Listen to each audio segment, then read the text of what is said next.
Shabbat Shalom. Guests and hosts. To what extent should you make a guest feel welcome at your home? To what extent should a guest be gracious and deferential to their host?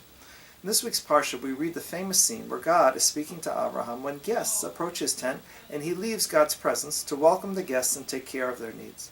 From this, the rabbis teach in the Talmud that the mitzvah of achnasat orchim, of welcoming guests, is even more important than greeting God's presence.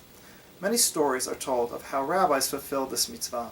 One such story is of Rabbi Yosef Chaim Berlin, who was approached by a few strangers who came to Israel from overseas and arrived right on the eve of Passover, and they asked if they could celebrate the Seder with him. He of course agreed. They knew that this was an imposition, especially at the last minute, and asked if they could contribute to the Seder.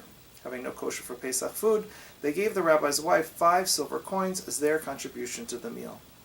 This being Israel, the next day was Chol HaMoed, the non-festival days of Passover, but since the travelers were from abroad, they were still celebrating that day as a festival and were not handling money. The rabbi walked into the room and put the silver coins back in their bags, knowing that they wouldn't touch them. They stopped the rabbi and asked him, "If you were going to return the money, why did you take it in the first place?" He replied, "If I had refused the offer, then you would have been offended, and maybe you wouldn't have fully enjoyed the Seder and eaten and celebrated with a full heart.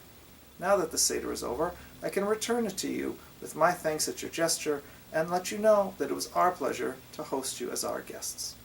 Look forward to seeing the Shabbat at TRZ Friday night early at 6 p.m. and Shabbat morning at 9 a.m. for Kolot services, and come early for breakfast at 8:30 a.m. Shabbat Shalom.